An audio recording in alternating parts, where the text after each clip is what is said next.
खुलुमबाय बे समाव बडलेण्ड इंखं टेलिभिजननि स्टुडिअ आं मिथिका नार्जारी दिनै मोनाबिलिनि गाहाय रादाबफोराव दङ। हादर नाङै हादरारि खौसेथि सान फालिदों। भान्डुकाटनि छठ पुजायाव गिबि मन्त्रि डक्टर हिमन्त बिश्व शर्मा। मोनद' बारग' उदखारि आफादनि सा 318 सोद्रोमाफोरनो सोरखारा राङारि अनसुंथाइ होदों। मिया मिउजियाम फसंनायाव अल कायदा आरो एबिटिनि फान्ड दङ बुंदों जिपि सिं। टंलायाव मुलुगनां एसोसिएशन नमस्ते गान्धीनि गाहाय मावखुलि बेखेवदों। सोनाब बंग बड' साहित्य सभानि बानजायनायाव बर' फरा बिजाब सुजुनायनि मावबादाया जोब्बाय। गुजरातनि मरबी पिकनिक स्पटआव जाब्रबथाय सा 132 जिउ खहा आरो गोबां जोखोम। दानिया फै आबुं रादाबाव।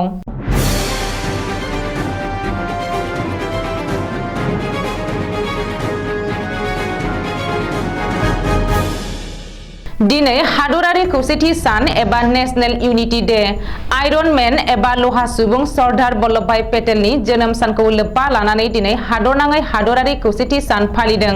मिथिनो हानाय बायदिब्ला सरदार पेटेलनि जोनोम सानखौ लोब्बा लाखिनानै गाहाय मन्त्रि नरेन्द्र मदिया दिनै फुङावनो गुजरातनि केवाडियाव थानाय सरदार वल्लभभाई पेटेलनि मुसुखायाव बिबार बावदों आरो गावनि सिबिनायखौ होदों। ओरैहाय हादरारि खौसेथि सानखौ लोब्बा लानानै आसाम सोरखाराबो गुवाहाटी नोगोरमानि नेहरू स्टेडियामाव खौसेथिनि खारनाय हाबाफारि बानजायदों। बे हाबाफारियाव गिबि मन्त्रि डक्टर हिमन्त बिश्व शर्माजों लोगोसे आसामनि केबिनेट मन्त्रि उर्खाव गोरा ब्रह्म, मिरुनि केबिनेट मन्त्रि सर्बानन्द सनवाल आरो गोबांसा दैदेनगिरि आरो सोरखारि मावख'गिरिफोरा बाहागो लायो। बे हाबाफारियाव गिबि मन्त्रि डक्टर हिमन्त बिश्व शर्माया लहा सुबुं सरदार वल्लभभाई पेटेलनि जिउ जारिमिननि बागैबो बुंथियो। बबेखानि आसाम नाङै गुबुन गुबुन 3500 जायगायाव दिनै सरदार वल्लभभाई पेटेलनि जोनोम सान एबा हादरारि खौसेथि सान फालिदों होननानैबो गिबि मन्त्रिया फोरमायदों। दिनै छठ पुजा दिनै फुङावनो गिबि मन्त्रि डक्टर हिमन्त बिश्व शर्माया गुवाहाटी नोगोरमानि भान्डुकाटआव खुंनाय छठ पुजायाव बाहागो लाहैदों। सुलुङाव फोरमायथिनाय बायदिब्ला गिबि मन्त्रि डक्टर हिमन्त बिश्व शर्माया दिनै फुङावनो भान्डुकाटआव थांनानै सान मोदायखौ गावनि सिबिनाय बावहोयो। गिबि मन्त्रिया पुजासालियाव गुबुन सिबियारिफोरजों लोगोसे सावरायनानै बिसोरनि जेंना जेंगोनाफोरनि बागै खौरां लायो। बेनि अनगायैबो गिबि मन्त्रि डक्टर हिमन्त बिश्व शर्माया खौरां बिजोंनि जोहै रायजोनि गासै रायजो राजा आरो नोगोरारिफोरनो छठ पुजानि गोजोन हामलायथिखौ होयो। मख'नो गोनांदि बोसोरफ्रोमबो छठ पुजानि सानखालि भान्डुकाटआव रोजा रोजा सिबियारिफोरा पुजा होयो आरो सान मोदायखौ फुजियो। आसाम सोरखारा दिनै गुबुन गुबुन बारग' उदखारि आफादनि सोद्रोमाफोरनो राङारि अनसुंथाइ होदों। गुवाहाटी नोगोरमानि श्रीमन्त शंकरदेव कलाक्षेत्रआव खुंनाय मोनसे हाबाफारिनि गेजेरजों दिनै आसाम सोरखारा रायजोनि गुबुन गुबुन मोनद' बारग' उदखारि आफादफोरनि सा 318 सोद्रोमाफोरनो राङारि अनसुंथाइखौ होदों। सुलुङाव फोरमायथिनाय बायदिब्ला आलफा, इउजिपिअ, टिएलए, केएलएफ, केएनएलए आरो डिएनएलए नि गासै सा 318 सोद्रोमाफोरनो दिनै रायजो सोरखारा गिबि मन्त्रिनि आखाइजों 1,50,000 रांनि चेक गथायो। बे हाबाफारियाव गोजोननि थाखाय बावैसो गुबै लामायाव फैफिननाय इउनाइटेड गरखा पिपल्स अर्गेनाइजेशन आरो टिवा लिबारेशन आर्मीनि बांसिन सोद्रोमाफोरा बाहागो लायो। इउजिपिअनि सा 127, टिएलए नि सा 74, केएलए नि सा 38, केएलएफए नि सा 33, आलफानि सा 35, डिएनएलए नि सा 11 सोद्रोमाफोरनो दिनै 1,50,000 रांनि चेक गथायो। मख'नो गोनांदि बे हाबाफारियाव गिबि मन्त्रिया बारग' उदखारि आफादनि सोद्रोमाफोरनो हाथियार दोनखुमाना दोननो नाङा होननानै खावलायो। बबेखानि सोरनिबा आखायाव हाथियार दंब्ला दानो जमा होखा, नङाब्ला उनाव खैफोद जागोन होननानैबो गिबि मन्त्रि डक्टर हिमन्त बिश्व शर्माया बुंदों। मख'नो गोनांदि उदखारि आफादनि माखासे सोद्रोमाफोरा हाथियार जमा होखांनायनि उनावबो हाथियार दोनखुमानानै दोनो आरो सोरनोबा फानहरखुमायो। जाहाथे रावबो सोद्रोमाया बेबायदि खालामा होननानै गिबि मन्त्रिया खावलायदों।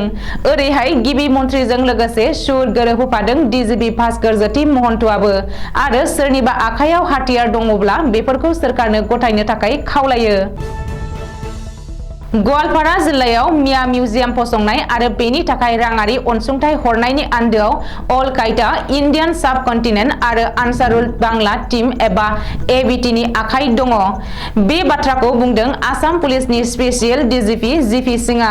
मख'नो गोनांदि गवालपारा जिल्लानि लखिपुराव मिया मिउजियाम फसंनायनि सायाव पुलिस बिफाननि नायबिजिरनाया सोलिगासिनो दङ आरो बे नायबिजिरनायनि गेजेरजों मिया मिउजियाम बेखेवनायनि आन्दोआव आरो राङारि फान्ड हरनायाव उदखारि आफादनि आखाइ थानाया सोराङाव फैदों। रिपर्ट बादिब्ला गवालपारायाव मिया मिउजियाम फसंनायाव अल कायदा आरो आनसारुल बांला टीमनि आखाइ दङ। बबेखानि मिया मिउजियाम फसंनाय जाथायखौ लोब्बा लानानै एरेस्ट खालामजानाय अल आसाम मिया परिषदनि आफादगिरि महार आलीआ गवालपारायाव मिया मिउजियाम फसंनायाव राङारि अनसुंथाइनि थाखाय आनसारुल बांला टीमजों फोनांजाबदोंमोन। बावैसो सान सिगां गवालपारा आरो बरपेटा जिल्लायाव बेनि मदुल हमनो हानायनि गेजेरजों बे जाथाया सोराङाव फैदों होननानै स्पेसियेल डिजिपि जिपि सिंहआ खौरांगिरिनि सिगाङाव बुंदों। भारत हादरनि गोग्लैसोनानै थानाय हारि हारिसाफोरनि खुदियाफोरखौ आरिमु आरो मोसामुनि गेजेरजों जौगाखांहोनो फ्रान्स हादरजों इन्डिया फ्रेन्डशिपनि दैदेननायाव मुलुगनाङारि मोसाखावरि आरो करिय'ग्राफार सन्जय खाननि दैदेननायाव आरो रान डान्स एकाडेमि आरो करिय'ग्राफार हिरण्य बर'नि हेफाजाबाव थांनाय 30 अक्ट'बरनि हराव भेरगावनि टंला खनसायपारायाव सा सानजा भारतनि एस'सिएशन नमस्ते गान्धीनि गाहाय मावखुलिखौ बेखेवजेनो। टंलानि बे मावखुलिनिफ्रायनो आसामजों लोगोसे नर्थ इस्ट ओनसोलनि खुदियाफोरनि जौगानाय खामानि मावगोन। मैया हरनि समाव बेखेवनाय हाबाफारिजों लोब्बा लाखिनानै बायदि हारिमु मोसानाय दिन्थिफुंनाय जायो।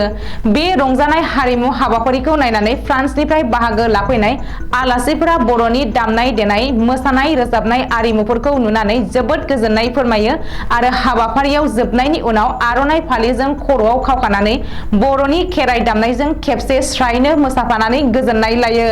मख'जायोदि बे एस'सिएशन नमस्ते गान्धीनि मुलुगनाङारि RNI बानजायगिरि सन्जय खानआ गोजोननाय फोरमायनानै अदालगुरि जिल्लानि टंला ओनसोलाव गोबां सम सिगांनिफ्रायनो हारिमुनि बिथिङाव खामानि मावबोनायनि खोथा फोरमायो। थांनाय 29 अक्ट'बर 2022 खालारनिफ्राय 31 अक्ट'बर 2022 खालारसिम सोनाब बंग बड' साहित्य सभानि बानजायनायाव सानथामनि हाबाफारिजों खुंनाय बर' फरा बिजाब सुजुनाय मावबादाया दिनै बेलासि 2 रिंगायाव जोबनानै थांबाय। थांनाय 29 अक्ट'बर 2022 खालारखालि फुंबिलि 10 रिंगायाव सोनाब बंग बड' साहित्य सभानि आफादगिरि मुस्रि गियान सिंह बसुमतारिया जागायजेननाय बिबुंथिनि गेजेरजों मावबादाखौ जागायनाय जायो। सानफ्रोमबो फुंबिलि 10 रिंगानिफ्राय बेलासे 1 रिंगासिम गिबि जथुम आरो बेलासे 2 रिंगानिफ्राय बेलासि 5:30 रिंगासिम मावबादाखौ खुंनाय जादोंमोन। मख'नो गोनांदि थांनाय 2018 मायथाइनि 18 दिसेम्बर खालाराव सोनाब बंग बड' साहित्य सभानि बानजायनायाव बर' फरा बिजाब सुजुनाय मावबादाखौ मावजेननाय जादोंमोन आरो दिनैसिम खेब 7 मावबादा खुंनाय जाबाय। थांनाय 29 आरो 30 अक्ट'बर 2022 खालारखालि थाखो ख आगु गुदि थाखो 1 आरो थाखो 2 नि फरा बिजाब सुजुनाय जोबथा लिरनाय एबा फाइनेल कपि खालामनाय जाबाय। मख'नो गोनांदि थांनाय 2019-2020 मायथाइयावनो बै समनि बिटिसिनि गेदेमा गाहाय मुस्रि हाग्रामा महिलारिया बर' राव गोसारनाय जौगानायनि खामानि मावनाय आरो सोलोंथाइनि आयदा महरै फोरोंनायनि जुनै फराय बिजाब सुजुनाय रावखान्थि सुजुनाय आरो सोदोब बिहुं सुजुनायनि थाखाय 30 लाख रां बिटिसिनिफ्राय सोनाब बंग बर' साहित्य सभानो अनसुंथाइ हरनाय जादोंमोन। नाथाय थांनाय 2020 मायथाइनिफ्राय दुलाराय भारतआव COVID-19 थासारिनि थाखाय मावफारिखौ दोनथ'नाय एबा थाद'नो गोनां जादोंमोन। बे सानथामनि मावबादायाव बर' थुनलाइ आफादनि बारग' लेङाइ आफादगिरि आरो बारग' गाहाय नेहाथारि मुस्रि कमलाकान्त मोसाहारि, आथिखाल बर' थुनलाइ आफादनि लेङाइ आफादगिरि मुस्रिमा रमेला इस्लारि, आथिखाल नेहाथारि धरायना नीलिमा बसुमतारि, कटन मुलुगसोलोंसालिनि बर' बिफाननि गाहाय प्रफेसर डक्टर फुकन चन्द्र बसुमतारि, सोनाब बंग बड' साहित्य सभानि आफादगिरि मुस्रि गियान सिंह बसुमतारि, लेङाइ आफादगिरि मुस्रि बलेन्द्र मोसाहारि, गाहाय नेहाथारि मुस्रि सुबित बैश्य, नेहाथारि मुस्रि श्यामल बर', रांगिरि मुस्रि असीम कुमार शैब, रोंग'साफोर मुस्रि असित बरन नार्जारि, मुस्रि बादल खारजि, मुस्रि अनन्त समफ्रामनारि, मुस्रिमा नमिता ब्रह्म बर', मुस्रि सुशील नार्जारि, मुस्रिमा अन्जना मोसाहारि आरो बर' थुनलाइ आफादनि IT एक्जिकिउटिभ महम्मद महिबुल इस्लाम मोनहा बाहागो लादोंमोन। बेनि उनाव थांनाय 25 आरो 26 अक्ट'बर 2019 खालारखालि साननैनि हाबाफारिजों गिबि खेबनि थाखाय 4 रावारि सोदोब बिहुं सुजुनायनि मावबादा खुंनाय जादोंमोन। बे मावबादायाव बर' थुनलाइ आफादनि बारग' लेङाइ आफादगिरि मुस्रि बिश्वेश्वर बसुमतारी, बारग' लेङाइ आफादगिरि आरो बारग' गाहाय नेहाथारि मुस्रि कमलाकान्त मोसाहारि, बारग' नेहाथारि मुस्रि गबिन्द नार्जारिया आसामनिफ्राय बाहागो लादोंमोन। दिनै 31 अक्ट'बर 2022 खालारखालि फुंबिलि 10 रिंगायाव 4 रावारि सोदोब बिहुं सुजुनायनि थाखाय मोनसे सावरायमा खुंनाय जायो। बे 4 रावारि सोदोब बिहुं सुजुनायनि सावरायमायाव बर' थुनलाइ आफादनि बारग' लेङाइ आफादगिरि आरो बारग' गाहाय नेहाथारि मुस्रि कमलाकान्त मोसाहारि, कटन मुलुगसोलोंसालिनि बर' बिफाननि गाहाय प्रफेसर डक्टर फुकन चन्द्र बसुमतारी, सोनाब बंग बर' साहित्य सभानि लेङाइ आफादगिरि मुस्रि बलेन्द्र मोसाहारि, गाहाय नेहाथारि मुस्रि सुबिन शैब, नेहाथारि मुस्रि श्यामल बर', सोद्रोमा मुस्रि असित बरन नार्जारि, मुस्रि बादल खारजी, मुस्रि अनन्त समफ्रामारि, मुस्रिमा नमिता ब्रह्म बर' आरो मोहम्मद महिबुल इस्लामा बाहागो लादोंमोन। गुजरातनि राजधानी गांधीनगरनिफ्राय 200 किल'मिटार गोजान मरबी नोगोराव छठ पुजानि समाव जोबोद गिख्रंथाव जाब्रबथाय जादों। मरबी नोगोरनि मोनसे पिकनिक स्पटआव मासु दैमानि सायाव थानाय 150 बोसोर गोजाम दालांआ हरखाबै बायनानै सा 132 सुबुंनि जिउ खहा जादों आरो गोबां जोखोम जादों। थैनायफोरनि गेजेराव बांसिनानो आइजो आरो उन्दै खुदियाफोर होननानै सुलुंआव फोरमायदों। थांनाय 26 अक्ट'बरावसो बे मरबी पिकनिक स्पटखौ 2022 मायथाइनि दावबायारि एबा रायजो राजानि थाखाय बेखेवनानै होदोंमोन। मरबी नोगोरनि मिउनिसिपाल बर्डनि चेयारमेन सन्दीप सिंह जालाया खौरांगिरिनि सिगाङाव फोरमायनाय बायदिब्ला अरेभा मुंनि मोनसे एनजिअ'नो बे पिकनिक स्पटखौ सामलायनो होदोंमोन आरो बिसोरनो बै पिकनिक स्पटखौ फोसाबदोंमोन।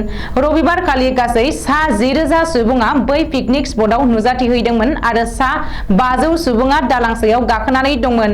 बे समावनो दालांआ बायनानै गासै सा 132 हान्थियारिफोरा जिउ गोमानांदों।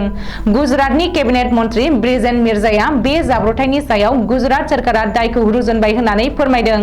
बेनि अनगायैबो गुजरातनि गिबि मन्त्रि भुपेन्दर सिंहआ गोथौ दुखु मोननाय फोरमायनानै थैनायनि नखरनो साफायाव 4 लाख रां आरो जोखोम जानायफोरनो साफायाव 50,000 रां अनसुंथाइ होगोन होननानै फोसावदों।